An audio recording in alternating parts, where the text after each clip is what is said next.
Estamos aquí junto a Alfredo, que viene como siempre a hablar un poco de economía. Bienvenido, Alfredo, buen día. Hola, buen día. ¿Qué tal? Muy bien, estoy acá ansioso por saber cómo se viene la semana en cuanto a la economía, cómo arrancamos hoy lunes, si vamos a tener alguna novedad, algo nuevo para contarle a la gente, cómo prepararnos para arrancar esta nueva semana en cuanto a lo económico.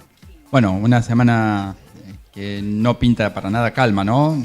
Ya fue nuestro flamante presidente del Banco Central para Estados Unidos a negociar con el Fondo Monetario Internacional. Faltan dólares y la cosecha todavía no se liquida como se esperaba. Sabemos que los productores agropecuarios están reteniendo todavía un poco el grano, lo van largando a cuentagota a la medida que van necesitando liquidez.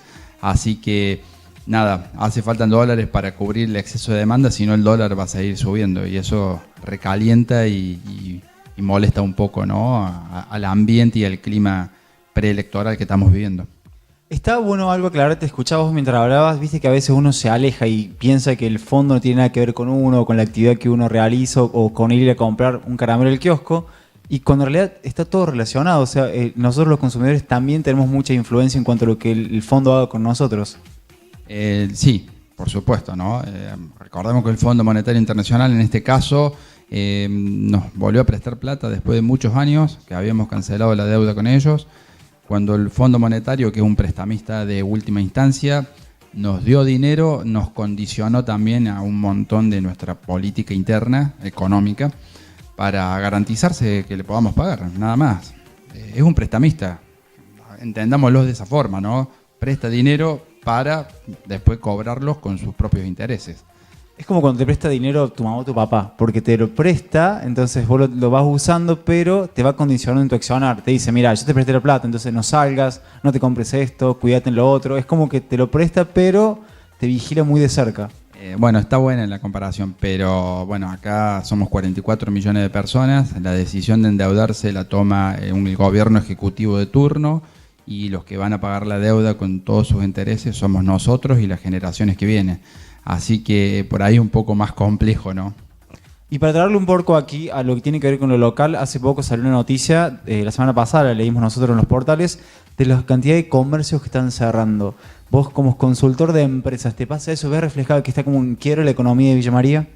Sí, hace ya un año largo que la economía del país está muy compleja, muy complicada. Se salvan muy puntuales algunos sectores, pero el comercio no es uno de ellos. Está muy complicado todo el aparato comercial, la baja de consumo es abismal, eso culpa de una pérdida del poder adquisitivo del salario, y en plena peatonal de Villa María, vayan y camínenlo, hay 4 locales emblemáticos, 4 locales grandes, vacíos, ni qué hablar en todo el centro, ¿no?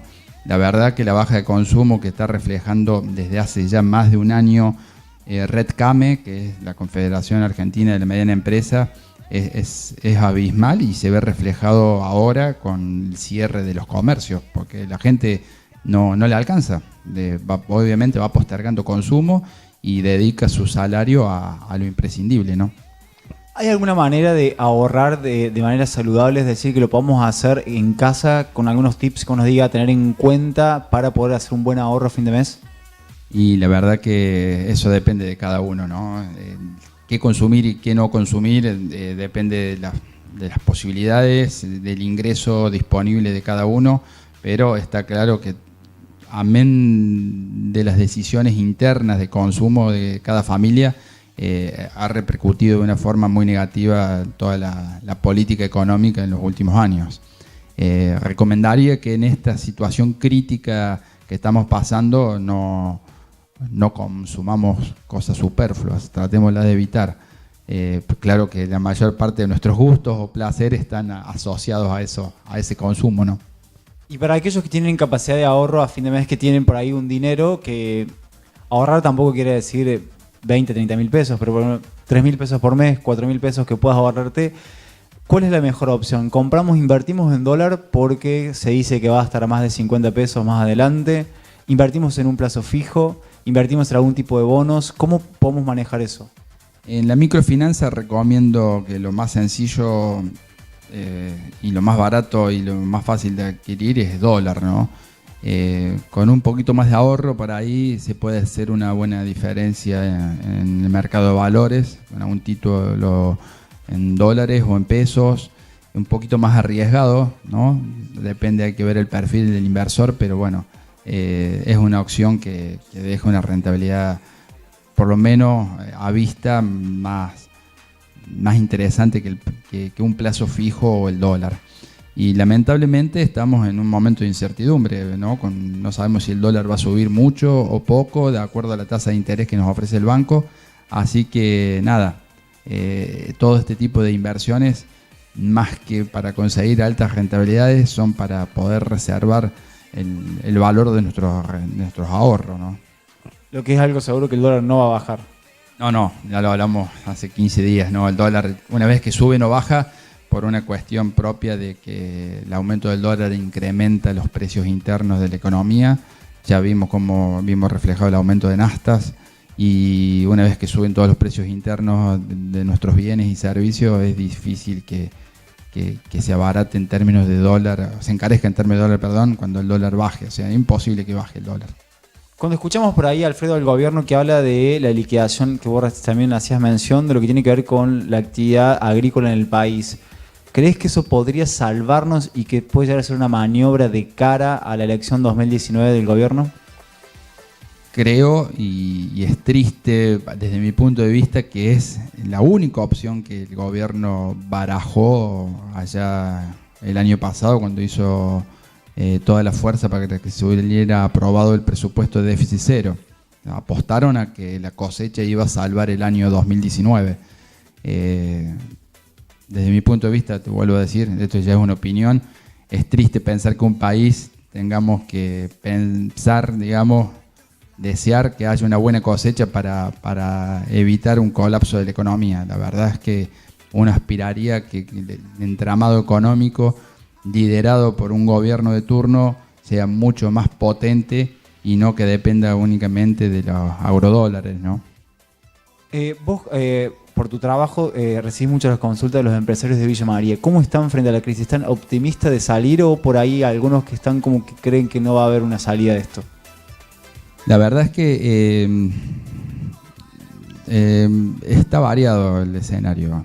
Hay muchas empresas que están asociadas al agro y están más optimistas, y es razonable porque es un sector que va a salir beneficiado en el presente año, y seguramente si continúan estas políticas macroeconómicas también en los años venideros.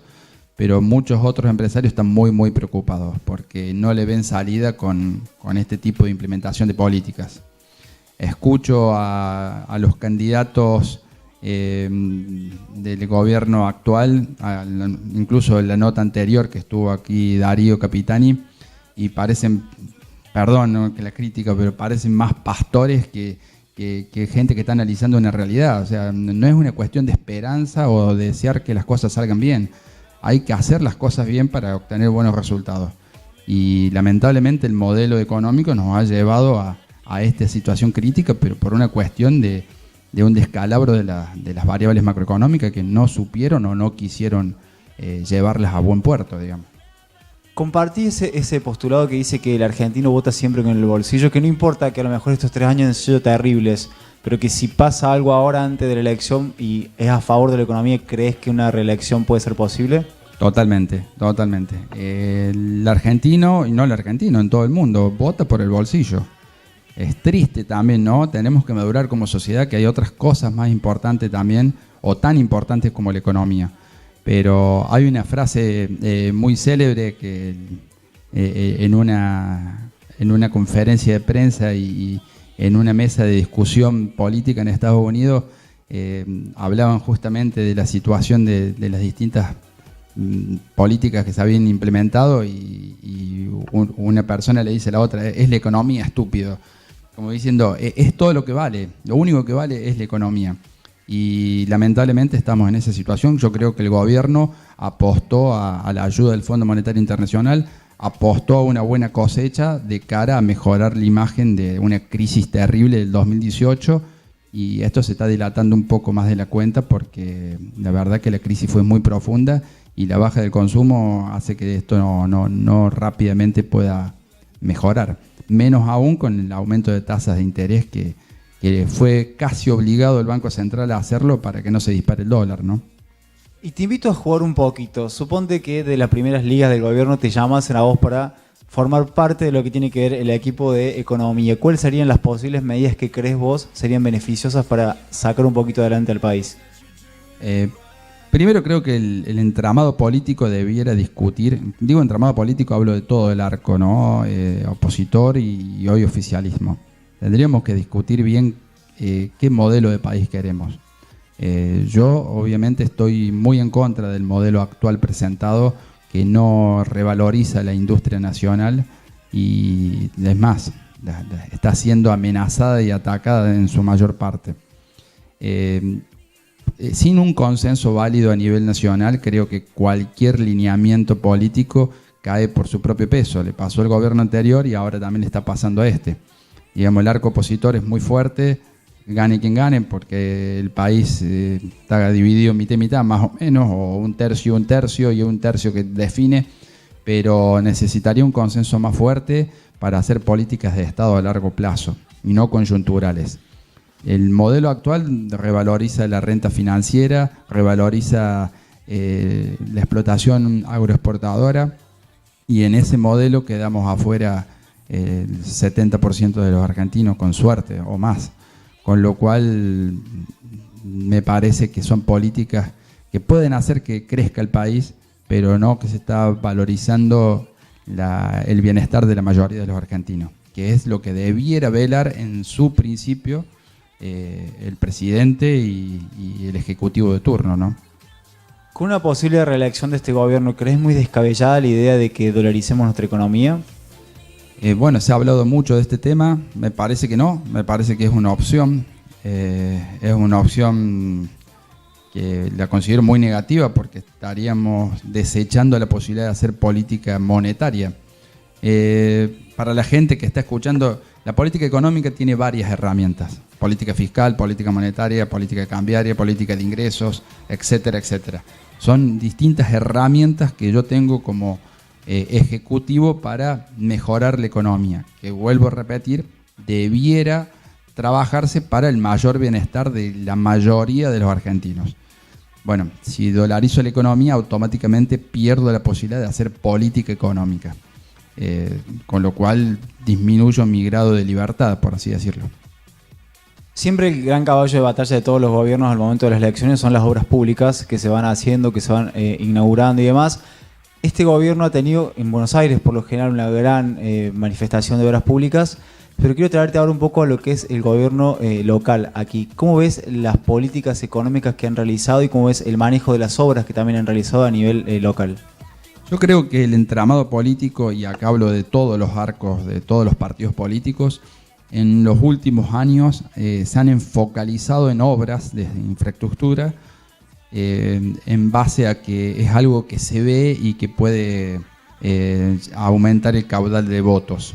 Lo veamos en el gobierno local, en los últimos mandatos, se hicieron obras muy importantes en la ciudad. Lo mismo está haciendo el gobernador actual en la provincia, y lo mismo está haciendo el presidente, o lo hizo en la ciudad de Buenos Aires cuando él le tocó gobernar la ciudad de Buenos Aires, ¿no? Cava.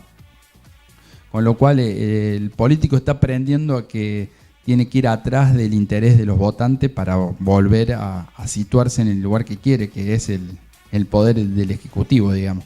Así que en base a eso me parece bien que se hagan obras y que los políticos estén atrás de la demanda de la sociedad.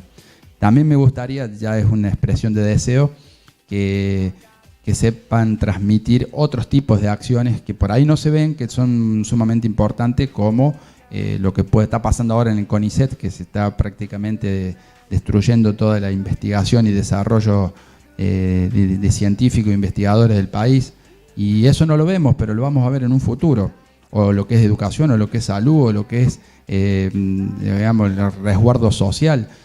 Bueno, por ahí esas cosas estarían buenas que los políticos locales, regionales o provinciales y nacionales puedan también transmitirlos, digamos, porque hay que buscar en la letra chica de los diarios, si no. Alfredo, te quiero agradecer por esta mañana. No solo hablamos de economía, sino que hablamos un poco de política, que van de la mano. Son dos cosas que van muy de la mano, la economía y Sí, la política. cuando hablamos de macro, sí, no hay otra. No hay otra manera. Te agradezco, bueno, y te invito a seguir viniendo aquí los lunes como siempre. Así será y está deudado, ¿no? El análisis microeconómico de empresas, que no hice las tareas y no traje las filminas para mostrarlas. Para la próxima clase, si no, te vamos a llevar a la dirección. Así será.